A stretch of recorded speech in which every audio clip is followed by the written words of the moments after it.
বাপেরা, নওজওয়ানেরা, তরুণেরা, এ নবী পাকের প্রেমিকেরা, রাসূলুল্লাহ যদি প্রকৃত প্রেমিক হও, ইতিহাসের পাতা তোমাকে আমাকে কি সাক্ষী দেয় জানতে হবে।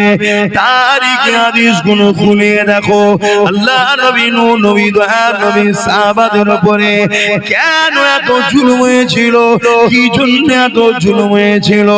নামাজ পড়ার জন্য না, না না, রোজা রাখার জন্য না, না না, হজ করার জন্য না, না না, এই জন্য জুলুম হয়েছিল।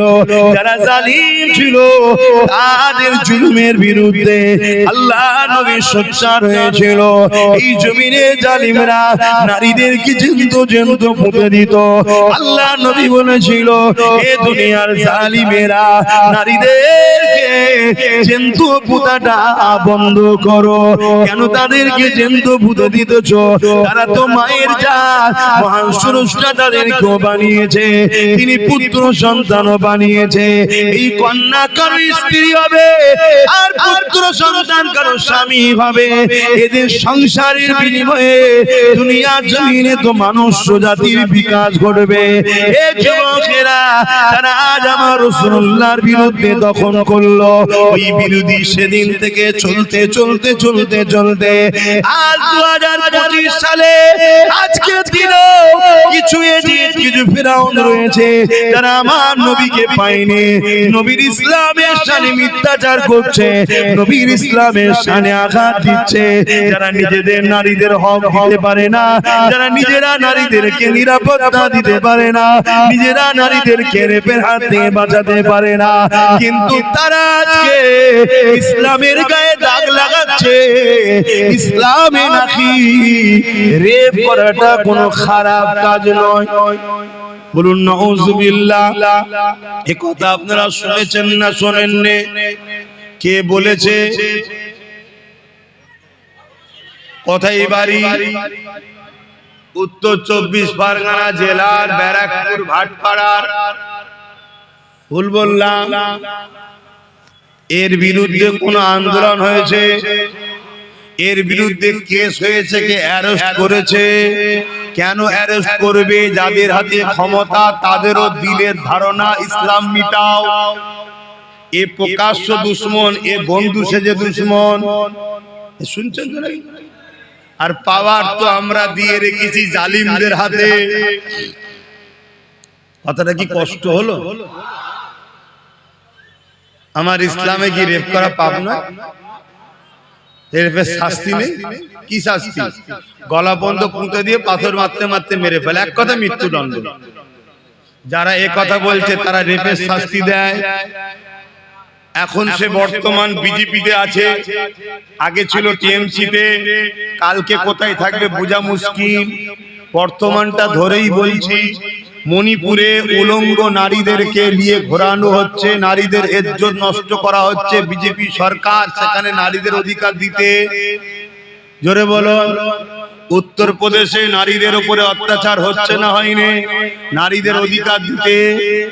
তোরা জাহেল, নিজেরাই নারীদের অধিকার দিতে পারিস নি, তোরা আবার ইসলামের বিরুদ্ধে কলম চালাচ্ছিস কি করে? কোন শক্তিতে? ওদের হাতে রাজ পাওয়ার। গতকালকে আবার ঘোটালা করে পুরো তো একদম লাভ মেরে উঠে গেল। বুঝছেন তো নাকি? সব ওদের হাতে। এটা কথা বলবো, তোমরা তো সবাই অনেকে মনে করো রুখতে হবে, রুখতে হবে। আমিও বলছি রুখতে হবে, কিন্তু রুখতে গিয়ে নিজের ছেলে ক্ষুধার্ত সেটাকে খেয়াল নেই। রোকো, পাশাপাশি নিজের ছেলের কথাও তো ভাবো, যে আমি, আমার ছেলে কবে খাবে, এটা ভাবতে হবে না? রুকার পিছনে এই ছুটছে আর অন্যজন বসে বসে খেয়ে যাচ্ছে। কথা বুঝে আসছে? নির্বাচন কমিশনার বলছে বিহারে ভোট করেছে 66%, 66.67% ভোট পড়েছে। এই অসুবিধা হচ্ছে নাকি? না ভাবছেন আবার জলসাই কথা বলছে কেন? এখন জলসার রাজনীতি বলে আলাদা কিছু আছে নাকি?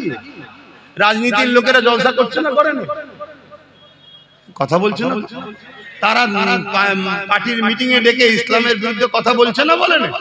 তারা পার্টি মিটিং এ ডেকে বিভিন্ন ফতোয়াবাজি করছে না, করে না? তা তুই যখন রাজনীতির ব্যানারে ধর্মের বিরুদ্ধে হাত দিয়েছিস, তখন আমরা উলামারা আমাদের ডিউটি এখন ধর্মের ব্যানারে দাঁড়িয়ে তোদের কলিজাতে এবার হাত দিতে হবে। হ্যাঁ, ঠিক না বেঠে? কেন তোদের সাহস বেড়ে গেছে। তোরা মনে করেছিস মোল্লা মৌলভী সাহেবরা রাজনীতিতে নেই, মুসলিম দলের কোন নেতৃত্ব দিবার কেউ নেই, মুসলমানদের হয়ে কথা বলার কেউ নেই, মুসলমানকে শুধু ভয় দেখিয়ে দেখিয়ে আমাদের কোলে তুলে রাখবো, আমরা যা খুশি তাই করব। না দিন সেদিন চলে গেছে। আজকের যুবকদের হৃদয়ে, আজকের নতুন প্রজন্মদের হৃদয়ে একটাই কথা, আমার ফারুক আজমের রাজত্ব হবে ইনশাআল্লাহ। আবার ইনসাফ হবে, আবার ন্যায় হবে, আবার জাস্টিস হবে, আবার গরিবের অধিকার দিয়ে হবে। এর জন্য আমার নবীর উম্মতেরা আগামী দিন এতিম, অসহায়, গরিব, বিধবা, বঞ্চিত, শোষিত, লাঞ্ছিত মানুষের হয়ে এই যুব সমাজ তারা লড়ার জন্য তৈরি হয়েছে। ঠিক না বেঠি? হাত তুলে সাক্ষী দাও আল্লাহকে, লড়াই করতে রাজি, লড়াই করতে রাজি।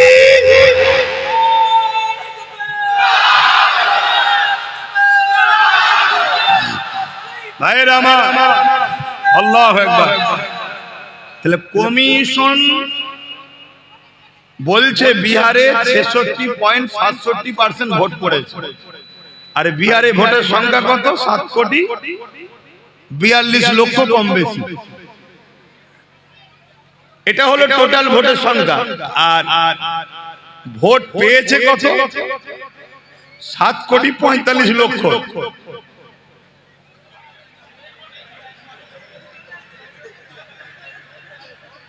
100% ভোট পড়েনি, পড়েছে কত? 67% ভোট পড়েছে। তাহলে 1 কোটি থেকে 67 লক্ষ হয়, তাহলে 7 কোটি যদি হয় 6 7 কে 42, মানে রাউন্ড ফিগারে বলছি 5 কোটি লোক ভোট দিয়েছে। আর ভোট পেয়েছে কত? 7,45,00,000। মানে টোটাল ভোট হচ্ছে 7,42,00,000। 100% যদি ভোট করতো তাহলে 7,42,00,000 ভোটার ভোট করতো। সেই জায়গায় 67% ভোট পেয়েছে। তারপরও 1,42,00,000 থেকেও বেশি 7,45,00,000 ভোট পেয়েছে। যারা এরকম করে চুরি করে তাদেরকে তোমরা রুখবে কি করে? আমি কি বুঝাচ্ছি, বুঝছো? তাহলে রুখতে হবে, রোখো। রুকার পক্ষে 100 বার আমি সহমত। রুকার পক্ষে 100% সহমত। কিন্তু বাপ, রুখতে গিয়ে নিজেকে যেন বিলীন করে দিও না, নিজের অস্তিত্বটাকে বাঁচাও। আমার এটা বক্তব্য। কথা বুঝে আসছে না? না কেন, কিভাবে ঘোটালা হচ্ছে বুঝতে পারছো? এই ঘোটালা সব জায়গাতেই। এই কথাটা ভিসকানে বললাম, অসুবিধা হলো। এটা জুলুম না নাই? এটা জুলুম না? জুলুম নয়, কোনটা জুলুম? এটা অন্যায়। যাক আসেন আবার ধর্মের আলোচনায় চলে আসি। আমার নবী পাক সাহাবাদের উপরে জুলুমটা কেন হয়েছিল? অন্যায়ের বিরুদ্ধে কথা বলেছিল তিনারা, ইতিমের পক্ষে কথা বলেছিল, মানবতার পক্ষে কথা বলেছিল, খোদার্থ মানুষের পক্ষে কথা বলেছিল, অসহায়ের পক্ষে কথা বলেছিল। এ যুবকেরা, তরুণেরা, তাওহীদের বাণীর পক্ষে কথা বলেছিল তিনারা। এই জন্য সাহাবা হুজুরদের উপরে জালিমরা বড় জুলুম করেছিল। কতটা জুলুম করেছে প্রথমেই বললাম। সাহাবা হুজুরদের পায়ে দড়ি বেঁধে, ওই ঘোড়ার পায়ে দড়ি বেঁধে দিয়েছে। ওই ঘোড়া দ্রুত ছুটতে লেগেছে। আর সাহাবা হুজুরদের মরুভূমির বাড়ির উপর দিয়ে টেনে টেনে নিয়ে যাচ্ছে। পিঠে চামড়াখানা ছিঁড়ে ছিঁড়ে কাঁধের কাছে জড়ো হয়ে যাচ্ছে। বালিকোনা কোন পিঠেতে গেঁথে যাচ্ছে, রক্তাক্ত হতে লেগেছে। এই যুবকেরা, এরকম কষ্ট কি তোমাদের উপরে হচ্ছে এখন? বলো বলো। কিন্তু আজ ঘুমাও, তোমার সন্তানদের উপরে এরকম জুলুম আসবে। আজ যদি তোমরা না জাগো, এখনো তোমরা একমত যদি হও, আল্লাহর জাত পাকের কসম করে বলছি, যার কুদরতিয়াতে আব্বাসের জাত রয়েছে, ইনশাআল্লাহ এমন একটা জমিন আমরা করে রেখে যাব, যদি ফসল আমরা না খেতে পারি, মাঠটাকে চাষযোগ্য করে যাব। আমাদের বাচ্চারা ওই জমিনে চাষ করে ফসল খেতে পারবে ইনশাআল্লাহ। এ যুবকেরা ঘাবড়ে যেও না গো, আল্লাহকে ভয় করো। কোথায় কি হচ্ছে দেখে লাভ নাই, তোমার মনের মধ্যে একটাই কথা থাকবে, আমি আমার আল্লাহর খুশির জন্য হক কথা বলবো, আমি আমার আল্লাহর রাজির জন্য নাই কথা বলবো, সন্তানের ভবিষ্যতের জন্য আমি সত্য পথে চলবো, আমি নিজের কিছু মেহনত করে নিজেকে প্রতিষ্ঠিত করব। কেননা পরের দোকানের কর্মচারী করা, পরের অফিসে চাকরি করা যে কোনো দিন আমায় বার করে দেবে। আর যদিও আমি ওখানে চাকরি করি, ওই চাকরির মাইনে বাড়তে বাড়তে বাড়তে শেষ জীবন পর্যন্ত যদি 50,000 1 লাখ টাকাও হয়, কিন্তু আমার পরে ওই জায়গাতে আমার ছেলে কিন্তু আর চান্স নাও পেতে পারে। আর আমি মেহনত করে ছোট্ট যদি একটা গুমটিও করে দিতে পারি, আজ আমার পরে ওই জায়গাতে আমার ছেলে কিন্তু মালিক হয়ে বসবে।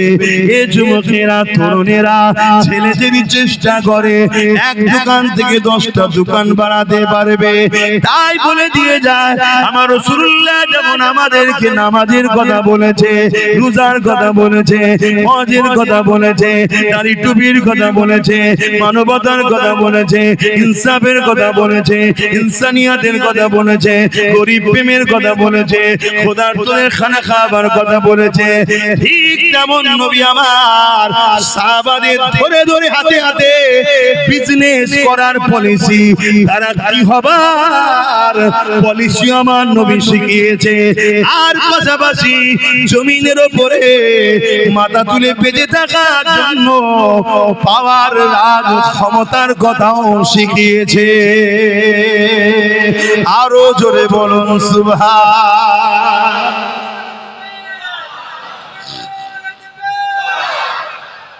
আর আজকে নামাজটা নিলেন, মসজিদটা নিলেন, রোজাটা নিলেন, হজটা নিলেন, সবটা নিলেন, আর রাজনীতিটা ছেড়ে দিলেন।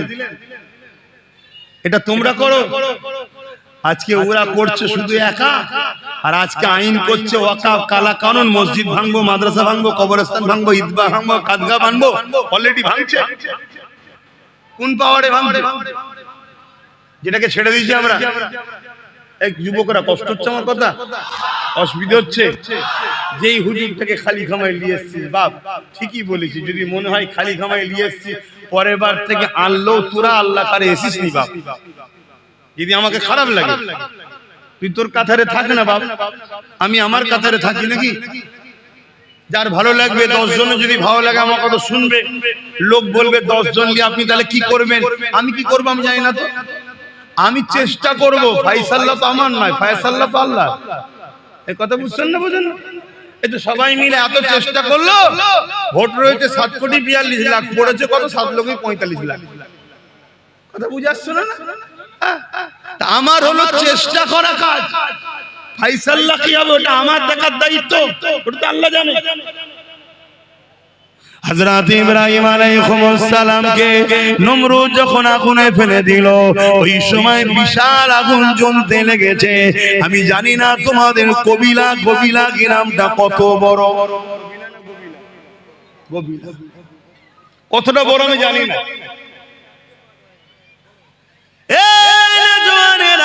কিন্তু ইরাকের জমিনে ব্যাবিলনে যান, গিয়ে দেখে ইব্রাহিম নবীকে যে জায়গায় আগুন তৈরি করে বাদশা নমরুদ ফেলেছিল, কি জন্য ফেলেছিল? বাদশা জুলুমের বিরুদ্ধে ইব্রাহিম নবী ছিল, বাদশা শিরকি রাস্তায় ছিল, অন্যায় রাস্তায় মানুষকে ডাকতো, বাদশা কুফরি রাস্তায় মানুষকে জোর করে ডাকতো, বাদশা মানুষের উপরে জুলুম করতো, বাদশা মানুষের উপরে অত্যাচার করত, মানুষকে কিতদাস দাসী বানিয়ে দিয়ে তার দাসত্ব মানুষকে করাতো। এই সময় ইব্রাহিম নবী জালিম নমরুদের বিরুদ্ধে যখন কথা বলতেছিল, ইব্রাহিম নবীকে অনেক দিক দিয়ে নমরুদ হত্যা করার চেষ্টা করেছে, কোন দিক দিয়ে যখন পারেনি, ইব্রাহিম নবীকে নমরুদ বিশাল আগুন তৈরি করে ওই আগুনের কুণ্ডুতে ইব্রাহিম নবীকে ফেলে দিয়েছে। ইব্রাহিম নবী ওই আগুনের কুণ্ডুতে যখন পড়তে লেগেছে, আমার আল্লাহ পাক বলেছিলেন এখন ইব্রাহিমের জন্য আরামদায়ক ঠান্ডা হয়ে যাও গো, সঙ্গে সঙ্গে ফুলের বাগান তৈরি হয়ে যায়।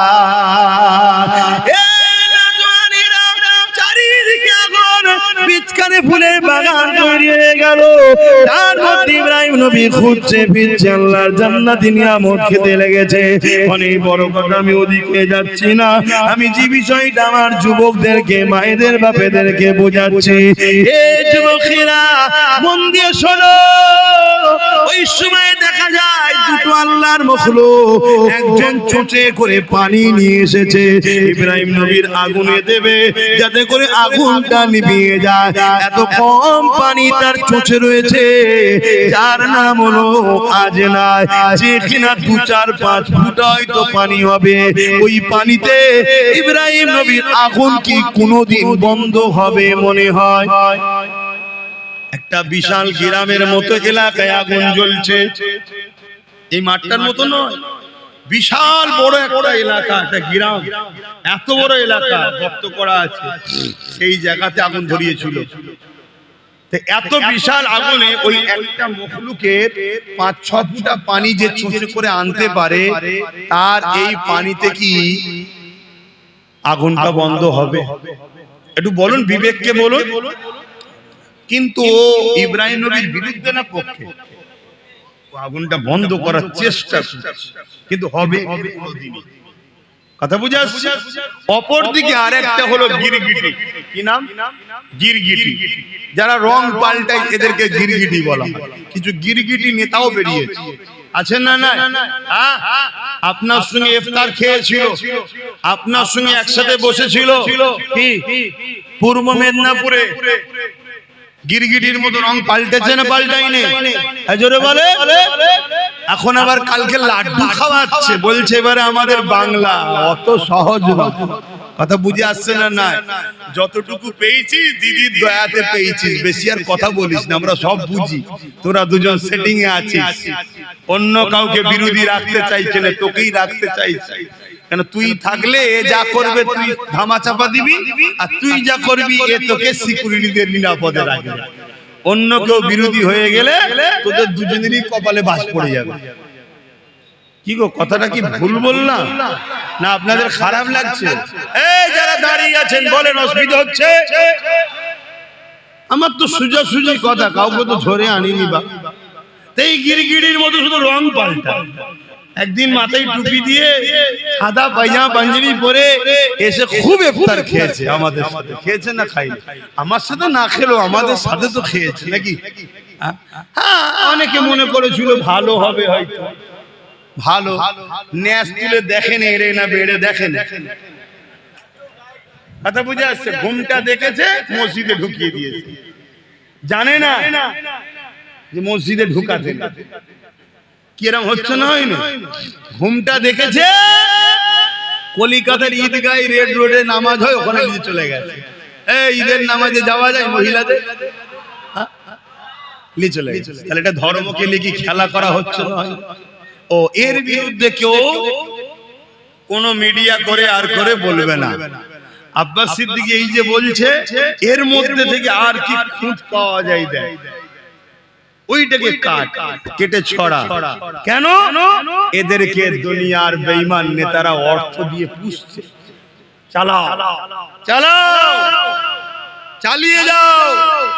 কত ফেরাউন এসেছে, কত নমরুদ এসেছে, কত আব্দুল্লাহ ইবনে উবায়ও এসেছে, ভর্তি দাড়ি, মাথায় টুপি, বড় পাগড়ি ছিল, বড় জুব্বা ছিল, বড় জাননেওয়ালা ছিল, বড় বক্তা, বড় কোরআন জাননেওয়ালা, এমনকি নবী পাকের সোজাসুজি নামাজ পড়তো। আবু বকর সিদ্দিককেও দাঁড়াতে দিত না, কিন্তু কোরআন ঘোষিত সে জাহান্নামী হয়ে গেছে। কথা বুঝে আসছে? সবাই চোখে ধুলা দিয়ে যেতে পারে, আব্বাস তোমাদের চোখেও ধুলো দিয়ে দিতে পারে, কিন্তু আব্বাস আমার আল্লাহর কুদরতি চোখে ধুলো দিতে, জোরে বলো, ইজ্জতের মালিক তোমরা না আল্লাহ, জোরে বলে, আরো জোরে বলে। অতএব আব্বাস যেখানে যায় আল্লাহ শুকর করে বলছি, মানুষের ভিড়ে ঠেলাতে চিৎকার চেঁচামেচিতে ওয়াজ করতে পারছি না আমি। সমস্যা এই গত মনে হয় পরশুদিন, গতকাল জুম্মা গেল, পরশুদিন কোথায় গেলাম,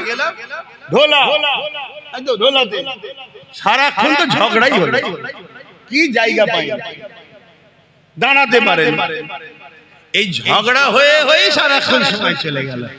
কি ওয়াজ করব, ওই ওর মধ্যে ও ঝগড়া করে যাচ্ছে, আমি ওয়াজ করে যাচ্ছি, কি করব? বাপেরা নওজওয়ানের আল্লাহর জাত পাকে কসম করে বলছি, নিয়ত আমার একটাই, আপনাদের হৃদয়ে আমার রাসূলুল্লাহর প্রেম ভালোবাসা ঢুকাবো, এবং দুনিয়ার জমিনে যতদিন বাঁচবেন কারো কাজে হাত পেতে নয়, নিজের অধিকার নিজে বুঝে নিয়ে ইজ্জতের খানা খাবো। এই আশায় আপনাদেরকে বুঝাচ্ছি, নবীকে পিয়ার করো, নামাজ পড়ুন, রোজা রাখুন, হজ করুন, দান খায়রাত করুন, অপর দিকে অন্যায়কে মিটান, জুলুমকে মিটান, রেপকে মিটান, সুদকে মিটান, ঘুষকে মিটান। এই যুবকেরা এখন মিটাতে গেলে যে পাওয়ার দরকার, ওই পাওয়ারটার নাম হলো রাজনীতি। ফু দিয়ে সুদ বন্ধ হয়নি, ফু দিয়ে ঘুষ বন্ধ হয়নি, এমন করে বিচারি বন্ধ করা যায় না। এর জন্য আইন তৈরি করতে হবে, যারা রেপ করবে তাদের জন্য এই শাস্তি হবে, যারা সুদের কারবার করবে, যারা এমন করে ঘুষ খাবে তাদের জন্য এই শাস্তি হবে। ধরা পড়লে সঙ্গে সঙ্গে তাকে সাসপেন্ড জীবনের মতো করে দেওয়া হবে। এইভাবে 2-10টাকে করলে এই সমাজে রেপ বন্ধ হয়ে যাবে, এই সমাজে ঘুষ বন্ধ হয়ে যাবে। আজকের দিনে সবচেয়ে মারাত্মক ভয়ানক জিনিস যেটা মানুষকে খুঁড়ে খুঁড়ে খাচ্ছে, নেশা নেশা নেশা। এই নেশাকে বন্ধ করা দরকার। সেই নেশাটা মদ হতে পারে, সেই নেশাটা গাঁজা হতে পারে, সেই নেশাটা অন্য কিছু হতে পারে, কিন্তু দুঃখের বিষয় বলতে হয় আজকে সরকার যখন মদের ডিলার লায়, সরকার যখন মদ বিক্রিতে নম্বর 1 হয়ে গর্ব করে, সেই সমাজে মাতালকে কখনো রুখা সম্ভব নয়। এই মদের কারণে ক্রাইম হচ্ছে, এই মদের কারণে নারীরা ডিভোর্স হচ্ছে, এই মদের কারণে অ্যাক্সিডেন্ট হচ্ছে, এই মদের কারণে আজ আমার তিলোত্তমা বোনটা রেপ হয়ে গেল, এই মদের কারণে আজ তামান্নাকে বোম মেরে মেরে দেওয়া হলো। এই মদ এত খাতারনাক জিনিস, এই মদকে বন্ধ করা এটা আমাদের দায়িত্ব আছে না? না, এই মদকে বন্ধ করবেন কি করে? মুসলিম সমাজ যাতে মদে আসক্ত হয়, গভর্নমেন্ট কি করছে শোনেন, মুসলমান এলাকা দেখে দেখে মদের লাইসেন্স দিচ্ছে। ফুরফুরা শরীফে চলে যান, ঢুকার 4-5টা রাস্তা আছে, প্রতিটা রাস্তার ঢুকার মুখে মুখে মুখে মুখে একটা করে মদের দোকানের লাইসেন্স দিয়েছে, সেখানে মদের বিক্রি হচ্ছে। চলে যান একটা পবিত্র তীর্থভূমি, ভারতবর্ষের 2য় বৃহত্তম তীর্থভূমি, যে ধর্মে ইসলামে মদকে হারাম করা হয়েছে, সেই ধর্মের স্থানের ঢুকার মুখে মুখে মুখে মুখে মদের লাইসেন্স দিয়ে দিয়েছে। আপনারাও মুসলমান এলাকাগুলো খেয়াল করে দেখবেন, আমার কথা মিলান। মুসলিম এলাকায় মদের দোকান হচ্ছে, মুসলিম এলাকায় ফাংশন হচ্ছে, মুসলিম এলাকায় জুয়ার আড্ডা বসছে, মুসলিম এলাকায় নাচের আড্ডা বসছে, মুসলিম এলাকায় এমন করে সুদের কারবারের ব্যবস্থা তৈরি হচ্ছে। কেন করা হচ্ছে? সরকার জানে, সরকারের সরকারের পিছনে অনেক মাওলানা রয়েছে যারা সরকারকে বুদ্ধি দিচ্ছে এদেরকে মিটাতে গেলে এদেরকে আল্লাহ থেকে সরাতে হবে, এদেরকে রাসূলের থেকে সরাতে হবে। সরাতে গেলে ডাইরেক্ট যদি বলেন আপনাকে বক্সিং মেরে নাক ফাটিয়ে দেবে, ওটা করবেন না। এদেরকে মদে ঢুকিয়ে দেন, এদেরকে গানে ঢুকিয়ে দেন, এদেরকে ফাংশনে ঢুকিয়ে দেন, এদেরকে সুদে ঢুকিয়ে দেন, এদেরকে লোনে ঢুকিয়ে দেন। একদিকে এদেরকে গরিব বানান, অপরদিকে এদেরকে অল্প পয়সায় লোন দেন।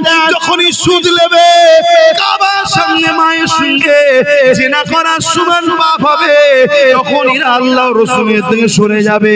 আল্লাহ রাসূলের দয়া মায়া যখন এদের থেকে সরে যাবে, তখন এদেরকে যখন আপনারা কতল করবেন আল্লাহ সাহায্য করবে না।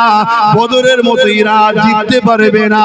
এ আমার জাতি, এ আমার কওম, তোমাদেরকে মেরে ফেলার প্ল্যান চলছে।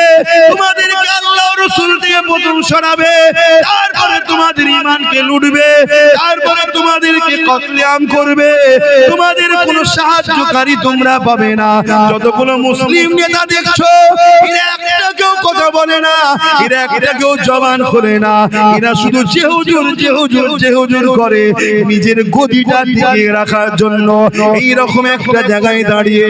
আজ যখন দাদা পীরের চতুর্থ প্রজন্ম হয়ে আমি জানকে বাজি লাগিয়ে আজ যখন আমার সমাজকে জাগায়, আজ যখন আমার সমাজকে বুঝায়, আজ যখন সমাজকে ভাবাতে লেগেছি, ওরে আমার সমাজ রে, তোর সরকার তোকে আল্লাহ রাসূলের থেকে সরাবার কি পরিকল্পনা করেছে দেখ। এক তো সরকারের কাজ নয় মসজিদ মন্দির করা, ট্যাক্সের পয়সায় দিঘাতে মন্দির করলো, যা ধর্ম যা পারছে করগে যা। আবার ওই মন্দিরের প্রসাদ রেশনের দ্বারা তোদেরকে খাইয়ে বেঈমান বানাবার প্ল্যান তোদের সরকার তৈরি করছে। এরা তোদেরকে মিটাতে চায়। তোদের অন্তরে ঈমান থাকলে, তোদের পেটে হালাল খাদ্য গেলে, আজকের এই ফেরাউনরা জানে এরা কখনো বিজয় লাভ করতে পারবে না। হতে পারে পুলিশ ওদের দিকে, হতে পারে মিলিটারি ওদের দিকে, হতে পারে সেনামন্ত্রী ওদের দিকে, কিন্তু আমাদের যদি ঈমান থাকে আল্লাহ সাহায্য যখন আসবে। এক মুঈনুদ্দিন ভারতে কামিয়াবি হয়েছে। আরো জোরে বলুন সুবহানাল্লাহ।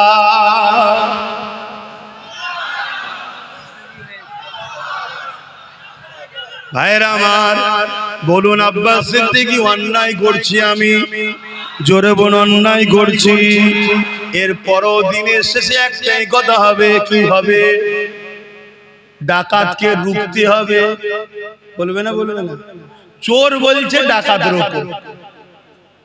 চোর কি বলছে? কথা বলছে না। এই চোর বলছে ডাকাত রোকো। ডাকাত রুকা দরকার আছে না? না, কিন্তু চোরের কথা বুঝছো না তো? চোরের সাথে ডাকাত ঢুকা যায়? চোর আর ডাকাতের মধ্যে পার্থক্য কি? ডাকাত কুকুর চুরি করে, চোর মাছ চুরি করে, এটাই তো। তাহলে এও আমার ওয়াকাফ খাচ্ছে আর ও বলছে পুরো ওয়াকাফ কুকুরটাই চুরি করলো। কথা মাথায় ঢুকছে না? ঢোকে না? তাহলে চোর দিয়ে কখনো ডাকাত রুকা যায় না। এজন্য ডাকাতকেও রুখতে হবে, চোরও তাড়াতে হবে। এর জন্যই তো আব্বাস সিদ্দিকী চেষ্টা করে নবী খানদানের বাচ্চাকে বুঝিয়েছি, তুই যা, তুই যা। সে তো বলছে আপনি তো বেশ ভালো লাইনে আছেন, আর আমাকে চারিদিকে কত ঠেলা ঠুলি, ঝগড়া ফাসাদ, গালি গালাজের মধ্যে জড়াতে হচ্ছে। আর আপনি যাচ্ছেন, হজ করছেন, আবার ঘরে এসে ঘুমোচ্ছেন নিশ্চিন্তায়। আর আমি রাত দুটোই ফোন করছে, ভাইজান আমার এখানে ধরে ফেলেছে, আবার আমাকে পুলিশকে ফোন করতে হচ্ছে। আমি তুই বেশি নেকির কাজ করছিস, চুপ কর। কথা বলেছিনি যে লাইনে ঢুকে গেছে ওখানে থাক। বুঝতে পারছেন না? পারেন না? তাহলে বলুন আপনাদের উচিত তো আমার ভাইটা সাথ দেওয়া দরকার আছে না? আল্লাহকে সাক্ষী রেখে বলুন দরকার আছে না? না, লম্বা করে হাত তুলুন। ডায়ে বায়ে কি হাত তোলেন একটু দেখেন তো, কে হাত তোলেন একটু দেখবেন শুধু। ভাই হাত নামান। যে হাত তোলেন সে আমার দুশমনও নয় আর বন্ধুও নয়। তার জন্য দোয়া করি আল্লাহ তাকেও আমাদের সাথী করুক। বলুন আল্লাহুম্মা আমিন। আজকে একটা যদি এত কিছু করতে পারে, তার সাথে যদি আরো গোটা 30-40 থাকে, আমাদের উপকার না লস? জোরে বলো। এবারে কেউ যদি মনে করে যে তুমি বলছো তাহলে আমরাই তো রুখবো না, তোমরা যদি সত্যি রুখতে চাও, সত্যি যদি রুখতে চাও তাহলে আসো না একসাথে রুখি। এই কথা বুঝছেন না? আসো না একসাথে রুখি। না না একসাথে নয়। কেন একসাথে নয়? বলতে একসাথে যদি রাত্রিরে ঘরের পাহারা দেয়, তোমার লোক আমার লোক থাকে, তা রাত্রিরে যখন ডাকাত ঢুকবে আমি যে দরজা খুলছিলাম তুই তো খুলতে দিবি না। শুনছেন না? শুনুন না, একসাথে হলো অসুবিধা কি আছে? এই অসুবিধা আছে? ডাকাত যদি রুখতে চাও তা পাহারাটা দুজন মিলে দিলে হয় না? না না, তোকে নিয়ে যাবে না। কেন রে? না আমি একা পাহারা দেবো। তুই তো 15 বছর পাহারা দিয়ে সব ডাকাত ঢুকিয়েই ফেললি। হ্যাঁ, কথা বুঝছেন না? বোঝেন না? আর একটা কথা হলো, যদি কারো কোনো ভুল ফটো বেরিয়ে পড়ে, কারো কোনো ভুল যদি বেরিয়ে পড়ে, ধরেন আমি চুরি করেছি ধরা পড়ে গেছি, আমি কি জোরে চিল্লাতে পারবো যার কাছে প্রুফ আছে? জোরে বলে। তা চোরের রিপোর্ট তো ডাকাতের কাছে আছে, আছে না? না, চোরের রিপোর্ট ডাকাতের কাছে আছে না? না, ডাকাত এখন উপরে বসে আছে, চোরকে বলছে বেশি বললে রিপোর্ট আছে ভরে দেবো, অতএব আমি যা বলছি শোন, আমার মতো চলবি, তোকে বেঁচেও রাখবো, আমিও খাবো তুইও খাবি। ডাকাত আর চোরে মিটে সেটিং এ কাজ হচ্ছে না? হয় না? একটু আওয়াজ দিয়ে বলবেন হচ্ছে না? হয় না? শত শেষ কথা বলে যাচ্ছি, সময় কম।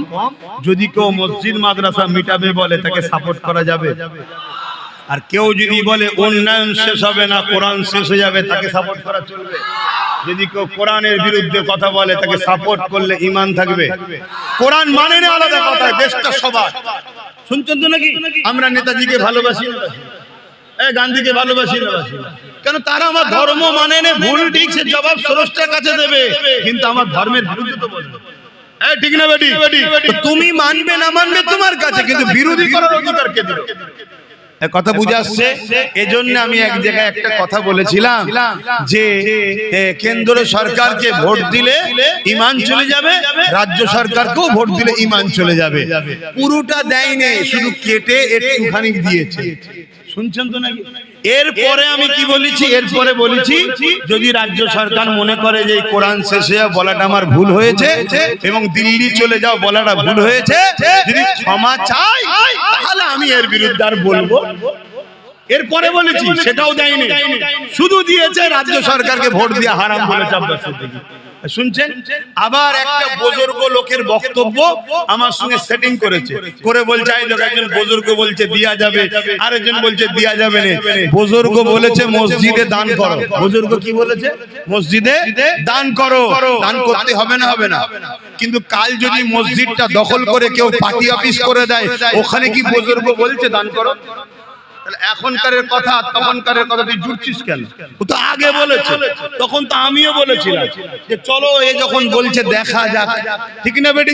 কিন্তু ওরে বাবা, তোর মুখোশ সরে গিয়ে এখন অরিজিনাল মুখ বেরোচ্ছে। অরিজিনাল মুখ বেরোচ্ছে কি?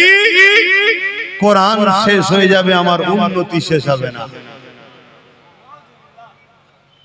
কোন মুসলমান যদি একে ভোট দেয় ঈমান তার থাকবে না। শুনছেন তো নাকি?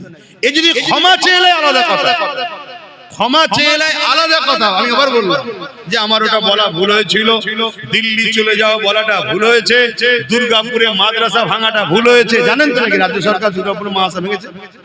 জানেন? এখন আমার ভুল হয়েছে, আলাদা কথা। শুনছেন না? শোনেন?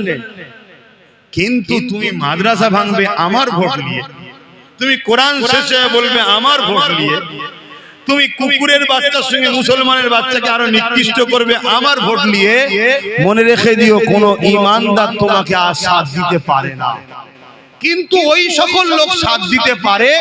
কারবালার মাঠে তো আমাদের দেখা আছে, ইমাম হোসাইনের পক্ষে এসে দাঁড়ায়নি, এজিদের পক্ষে দাঁড়িয়েছিল 13,000 আলেম উলামা হাফেজ ছিল, মুফতি মৌলানা হাফেজ 13,000 ছিল। 25,000-এর মধ্যে 25,000ই মুসলমান ছিল হোসাইন হুজুরের বিরুদ্ধে। তার মধ্যে 13,000 ছিল কি আলেম, হাফেজ, মুফতি। কেন? সামান্য অর্থ, সামান্য পদের জন্য। এই রকম যারা আজকে দিনও আছে গাদ্দার মুনাফিক মুসলিম সুরাতে বেঈমান কাফের মুনাফিক ইসলামের দুশমন যেমন ইমাম হোসেনের দুশমন ছিল আজকে সেই হোসেনের দিন নানা দিনের দুশমন যারা আছে তারা হয়তো তোমায় সাথ দিলে দিতেও পারে কিন্তু মনে রেখে দিও আমরা হাসতে হাসতে মরা পছন্দ করব মসজিদ মাদ্রাসাকে যারা মিটাতে চায় তাদের সঙ্গে আপোষ নয় কোরআন যে শেষ হয়ে যাবে বলবে সে যদি ক্ষমা না চায় তার সঙ্গে আপোষ নয় এ কথাই যারা একমত একটু হাত তুলে দেখাবেন আল্লাহকে সাক্ষী রেখে হাত তুলবেন আয় আল্লাহ আমরা আপনার কোরআনের পক্ষে মসজিদ মাদ্রাসার পক্ষে হাত তুলেছি আপনি আমাদের ঈমানে তাকত দেন এর উপরে মজবুত থাকার তৌফিক দেন আমিন আমিন আমিন সুম্মা আমিন নারে তাকবীর নারে তাকবীর লব্বাইক লব্বাইক লব্বাইক লব্বাইক নারে তাকবীর যদি কোন মুসলমান হাত না তোলে তার সঙ্গে আমার একটাই কথা সে আমাদের কেউ নয় দুশমনও নয় আর বন্ধুও নয় কথা বুঝে আসছে শেষ কথা বলে যাচ্ছি এখন সময় কম আজান নামাজ পড়তে হবে তাই আমি আর কথা বাড়াচ্ছি না আমার পরে আরো আছে আমার ভাই আছে তো আমার জুনায়েদ ভাই রয়েছে এবং বশিরের হুজুরের আওলাদও রয়েছেন অতএব এবং পিননগরের থেকে আবুল বাসার সাহেব আছেন শরফুল আমিন সাহেব আছেন আসবে সব কি গো আমি বাপ দোয়া এখনো করিনি উঠে করলে কেন আমি তো নামাজ পড়বো একটুখানি এই ছেলেরা যাচ্ছে একটু চাদরটা ঘোরাবে যার যা খুশি একটু দিয়ে দেবেন দেন তো নাকি আমি কাজ করি জানেন তো একটু চাদর ঘোরানো দরকার আছে না নাই দেন যার যা খুশি দেন যার যা খুশি দেন যার যা খুশি দেন তাড়াতাড়ি যাও বেশি ছেলে পিছন দিকে দাও পিছন দিকে যাও দোয়াটা নিয়ে যাবেন কেউ সরে যাবেন না যারা ভালোবাসেন হাত তুলেছিলেন সরে যাবেন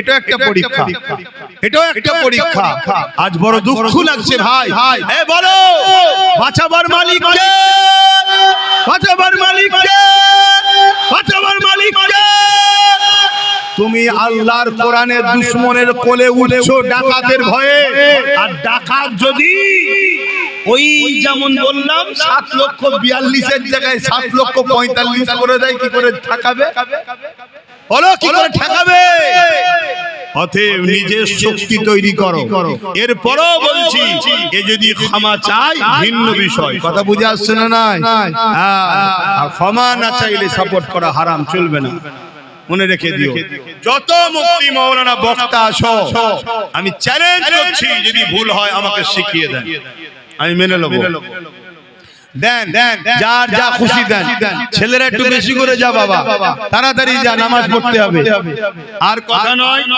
দোয়া আর 49 ও 30 হয়েছে তাহলে আর কথা নয় আমি একেবারে সংক্ষেপ করলাম একটু যেচ্ছে দিয়ে দেন আল্লাহুম্মা আমিন আয় আল্লাহ আয় আল্লাহ আয় আল্লাহ আমি আপনার দ্বীনের জন্য দুটো কথা বলেছি আল্লাহ যদি আমার কথায় আপনি খুশি হয়ে যান আল্লাহ আমার কথাকে আপনি কবুল করে নেন আল্লাহ আল্লাহ আমার এই ভাইগুলো জান মাল ঈমান ইজ্জত হিফাজত করেন আয় আল্লাহ এদেরকে মেরে ফেলার চক্রান্ত চলছে আল্লাহ এদেরকে বিপদে ফেলার চক্রান্ত চলছে থেকে হিফাজত করেন ছোট ছোট বাচ্চাগুলো নসিব বড় করেন আল্লাহ আমার কওমে জন্ম নিয়েছে আমরা যদি এদের কথা না ভাবি আল্লাহ এদের সঙ্গে বড় জুলুম করে যাব হে আল্লাহ এই কওমকে নিজের পায়ে দাঁড়াবার তৌফিক দেন নামাজি মুত্তাকি হাজী গাজী বানান দিদারে কাবা দিদারে মদিনা শরীফ যাওয়ার তৌফিক দেন যারা ভুল বুঝে ইদিক উদিক আছেন আলেম ওলামা মুফতি মাওলানা সাধারণ মুসলিম মানুষ সবাইকে এক হওয়ার তৌফিক দেন আল্লাহ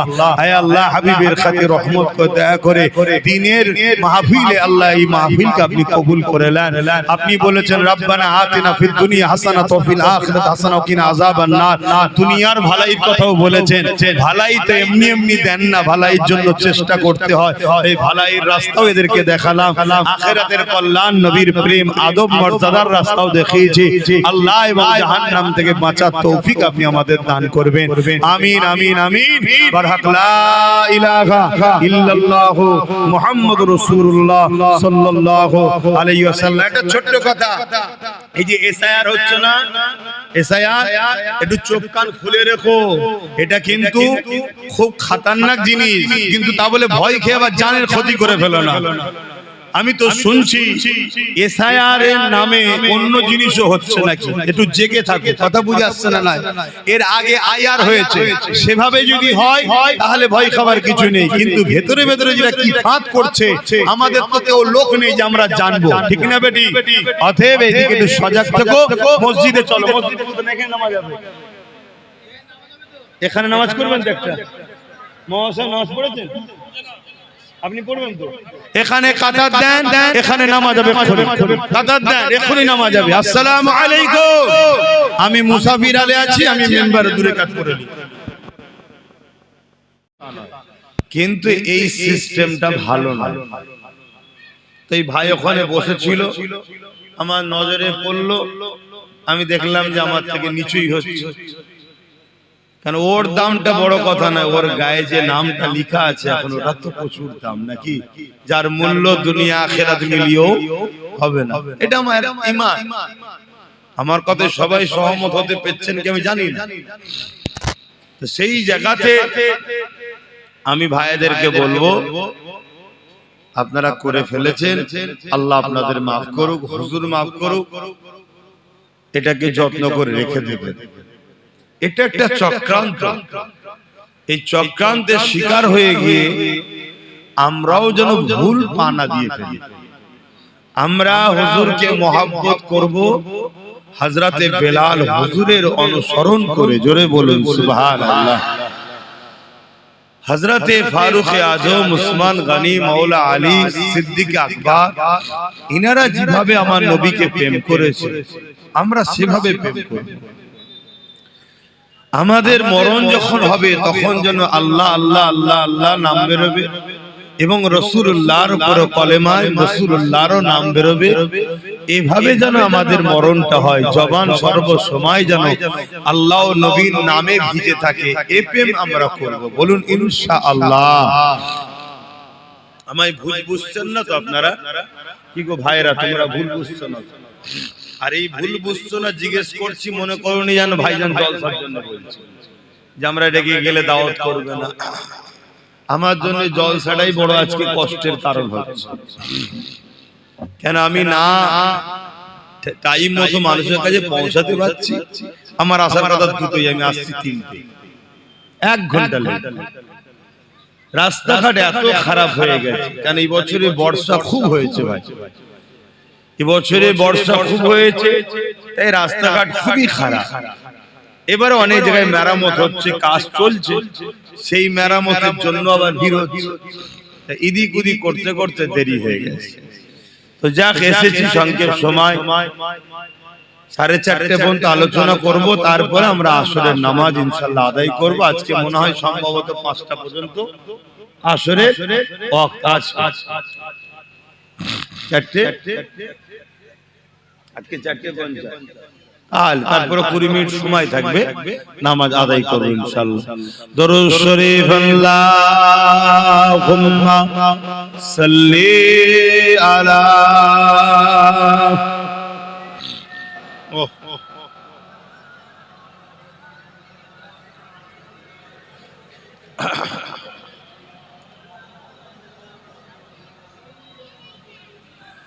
पैगंबरों का रोज़ा दिखा दे खुदाया, दरे मुद्दत से मिला दे खुदाया, शरबे मुहब्बत पिला दे खुदाया, पैगंबरों का रोज़ा दिखा दे खुदाया, अल्लाहुम्मा सल्ली अला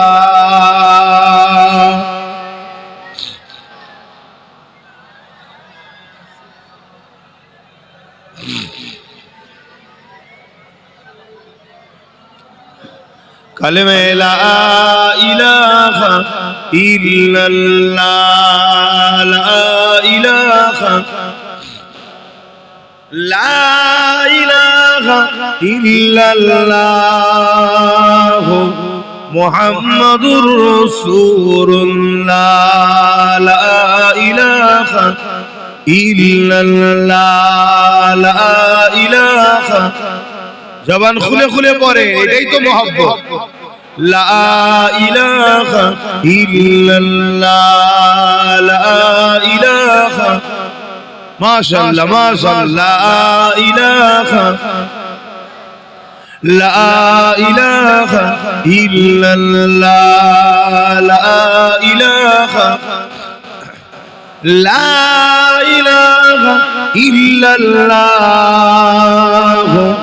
মুহাম্মাদুর রাসূলুল্লাহ হাসবি রাব্বি জাল্লাল্লাহ মা ফি কলবি খায়রুল্লাহ নূর মুহাম্মদ সাল্লাল্লাহ হক লা ইলাহা ইল্লাল্লাহ লা ইলাহা ইল্লাল্লাহ লা ইলাহা লা ইলাহা ইল্লাল্লাহ মুহাম্মাদুর রাসূলুল্লাহ আল্লাহুম্মা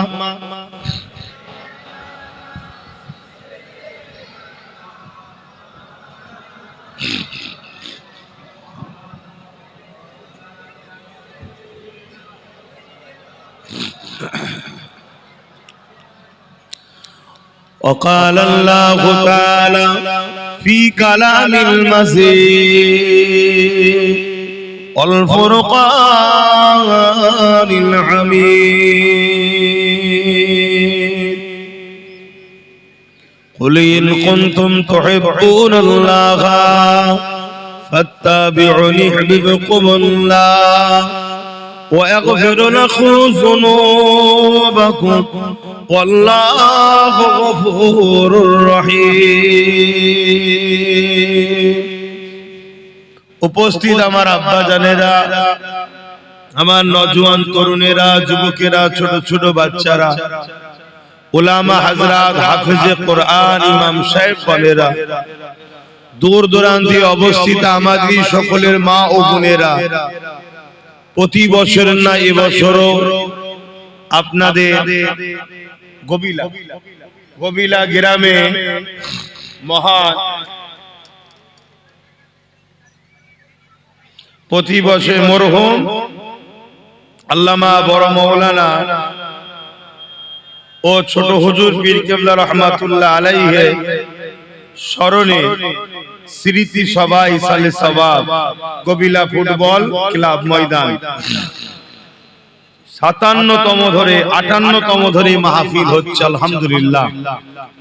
আমি কয়েক বছর এসেছি, বছরও আল্লাহ নিয়ে এসেছেন।